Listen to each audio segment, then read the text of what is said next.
How to stay living here with husband inside home, and not be so miserable, after his wild lies. Hey, I need help. Husband's wild lies. How do I cope in this home until he leaves? My mind is reeling and I really need some perspective and advice. I'm too ashamed to ask anyone I know, in a crisis. I thought I had a good marriage. He's 42, and I'm almost 40. I just had a miracle baby, our first, 4 months ago and had resigned from my career, which I hated, to be a Sam, living off his income and money I'd saved from years of working hard. I also own our home, premarital asset. My dream come true, a picture-perfect happy little family. My pregnancy went fine, he was very caring and involved, came home early every day to check on me and make me dinner, occasionally sexual, but usually said he was too tired for sex. Which was a bummer since I like it at night. Went months without. I was a bitch to him a lot, hormones, and just sexually frustrated, and mocked him, which I feel bad for, but I was pretty mean. Then I had postpartum anxiety and wasn't a good partner either. I have never cheated in my life, but I've been neglectful of him and said emasculating things, even criticized his body for gaining 15 pounds. He'd never do that to me. A few weeks ago, husband was caught online chatting with women in chemgirls and of Snapchat, and using secret apps, which I can see he'd been doing since I was pregnant. Ouch. Especially BC, he was always too tired and stressed. Since this discovery, he's been in spare bedroom for a few weeks, living like roommates. Happy home is now sad, and I stay in my room all afternoon and night alone every night with my baby. I initially was extremely upset. He begged for forgiveness, but I told him no, just forget it, let's separate, I want to find someone else. I looked at my baby and felt so betrayed, almost regretful I did this to this child.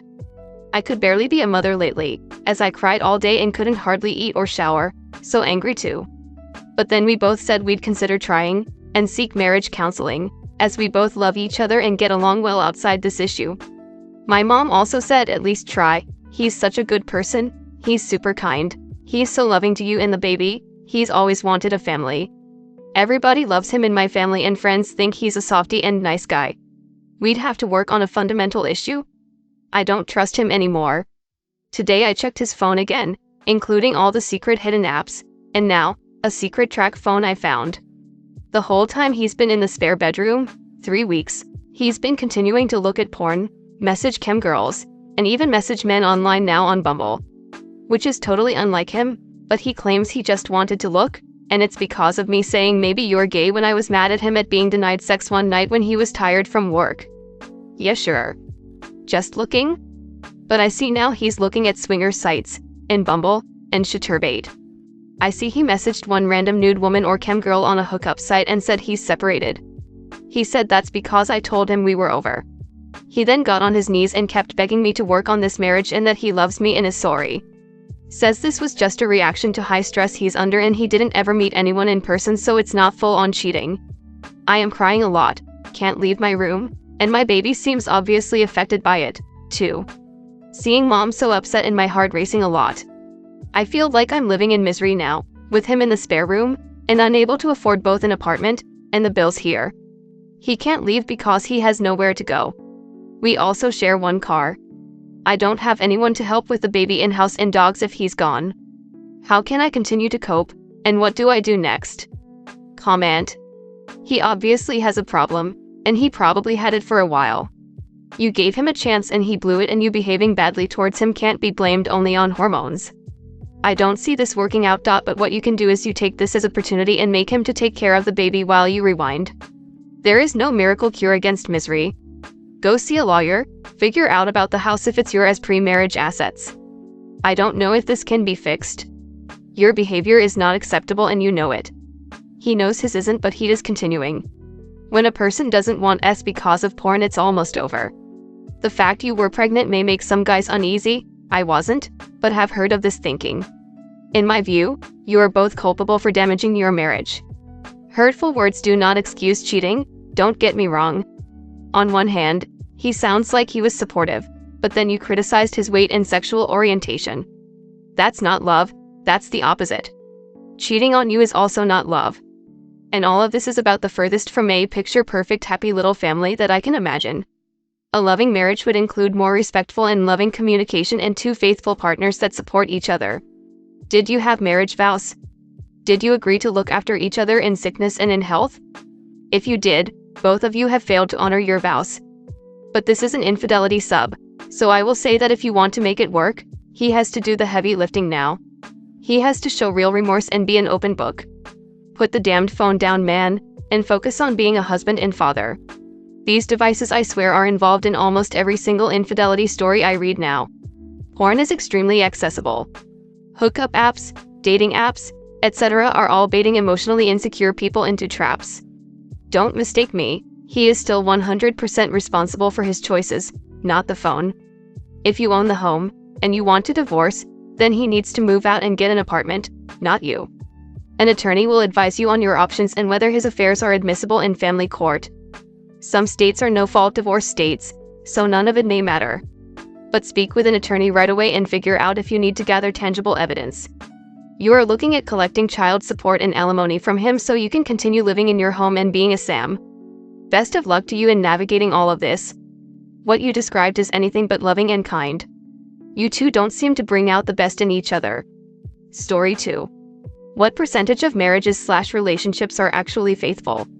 In all my relationships and dating, there was cheating. Whether it was micro-cheating or full-on sleeping with someone else. Every girl I've been with has done something, and to be frank, I've also never been 100% faithful. Recently found out the case to be the same for my parents' marriage and pretty much any older couple in my family or sphere of influence.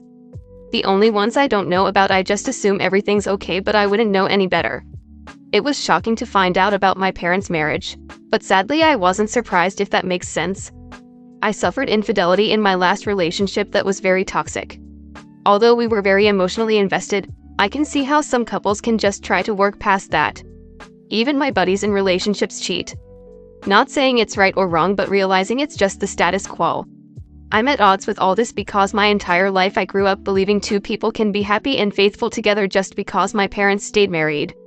But now I see it's not like that. There was a period in my parents' marriage where my dad moved out of the house and I found a condom in my mom's restroom. Looking back, I realized they were both probably sleeping with other people, or at least my dad was. Sex is complicated. And relationships even more. I come here to vent/share because I've been single for more than 2 years and haven't found anyone I truly like enough to trust in or fall in love with. Yet my ex, who did cheat, has not failed to continue reaching out to me and express remorse, if not a yearning to see me. Now you'll say, why would you want to be with a cheater? I'd say the same, but I've been alone and close to miserable all this time dating women who aren't faithful, or I've caught in lies, either way. So it's like, well, at least my ex wants to try again, feels regret, and actually is considerate of my time. I don't want to live an entire life alone and unfulfilled just because society says you shouldn't forgive cheaters or they won't change. Although I don't disagree, I don't think it's that black and white. I'm not taking my ex back, I'm just talking to her again. I feel stupid but also justified in my actions. I've tried everything already to move on. And can frankly say I have. We're two different people now and I can appreciate her in a different light. Do I want a healthy relationship with someone I love? Yes. But how many people even get the chance to date? To even be in a relationship? I don't want to hold out to I'm dead and regret not living. I'm not reaching out to her from a place of scarcity either, quite the opposite. I'm just not sure I can ever form an attachment with another woman, let alone get the chance to. But I'm going to therapy next week to air this out. Comment? Reddit is a special situation, it is 100% an infidelity subs. People come here because they have been cheated on or know someone who is being cheated on or is cheating. In the real world, people that you walk by on the street or stand beside on the subway may or may not have experienced infidelity. The statistics don't matter. This is likely just part of the bargaining trauma response you're stuck in right now, trying to process things. Just focus on your healing for right now, and don't worry about percentages, relationships, and whatnot. Mourn that part of your life, so that you can let it go fully, as to not have it follow you around. Take good care of yourself. Do whatever makes you happy.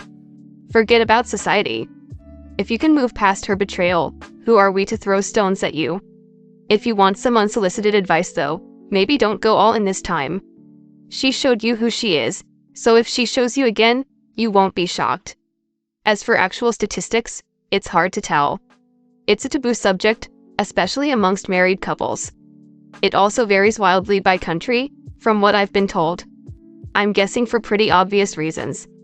But ballpark estimates put it at 20 to 25%, I believe, which seems about right to me. Also not victim blaming here, but if you keep getting cheated on, when the rest of us in several long-term relationships don't, the common denominator appears to be you. Are you sure you're not going for a certain type? Nothing about you makes them cheat. I'm telling you this with 100% certainty. People who cheat are broken. Even if you have certain qualities that some women may not like, healthy-minded women would break up, not cheat.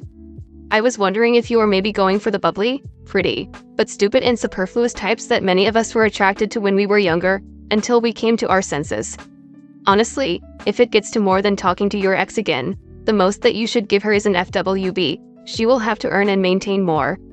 If you are dating women that turn out to be liars or cheaters, try analyzing how you pick out women to ask out. Your reasons for picking a certain type of woman may be the basis of your problems with being cheated on. A woman who is honest, lives up to her promises and doesn't need attention from other men or women may be a good person to start looking for. Story 3. Husband having affair after 7 years married. Buckle up. Last month I thought I was in a loving marriage, except for the common complaints like wanting more help around the house. My husband, M34, takes our girls to the trampoline park while I'm at work, and casually mentions his coworker, fellow police officer, stopped by to meet the girls because she's always loved kids. I was like, weird, and he mentioned she bought our 5YO a slushie. It later occurs to me he only told me the coworker shows up because he was afraid our daughter would tell me about this slushie. I asked him again to tell me why she came to the trampoline park and he said he didn't think it was a big deal and she's a lesbian. The next day, I go through his phone. 7 years of marriage and 4 years of dating and I've never gone through his phone. I find deleted texts from he and his coworker. He had invited her over to our house. I work overnights and was at work, and she came over. The texts I read were very graphic, talking about how her back is sticky and much worse. I was sick to my stomach. I waited for him to wake up and I asked if anyone had come over 2 nights earlier and he gave me a confused face and was like, hey. So I started reading the texts out loud and I said, I know everything. No need to play pretend. This man couldn't have cared less. He said he knew he effed up and repeatedly said, what do you want me to say? He literally left in the middle of this to go get a haircut. I messaged his coworker and told her she had until Friday to resign or I'm telling the chief and they can both get fired. She actually called me and asked if she could come over to explain her side, and I said okay, to which she gave me some half-truths and then told me about another coworker he slept with, also in my house while I was at work and our children were asleep. Literally 5 hours before that I had an inkling but thought I was in a committed relationship when the other woman tells me about the other woman. I was beside myself and didn't sleep or eat for 40 hours. This was a month ago and he has since expressed extreme regret and sadness, and we decided to work things out. He has been the best husband he has ever been this last month, something I just connected the dots on as being love-bombed.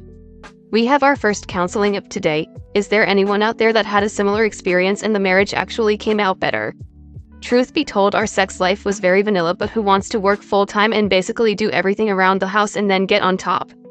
Not your girl. Comment? I mean this respectfully, but are you crazy? Why would you think this situation is reconcile-worthy? This will absolutely happen again. You had to find out on your own and he only shows regret because he was caught? He didn't have any regret while he was plowing multiple women in your home with no regard to your health and your vows. I'm trying to be kind, but girl, please find your self-respect. There are at least 2 affair partners that you know of. He brought these women to your home and introduced your children.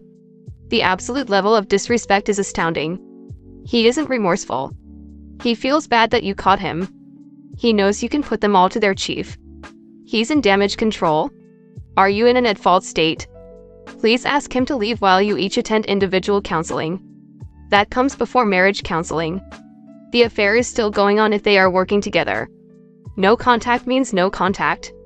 Please get an STD panel and make him write a timeline of all of the affairs. Then you quietly consult an attorney to understand the process. You have him tell his parents and yours. You do not allow this man to spin a narrative about this. Please protect yourself, your children, and your finances. Filing for divorce does not negate reconciliation. You can always pause, but if not, you're on your way to healing.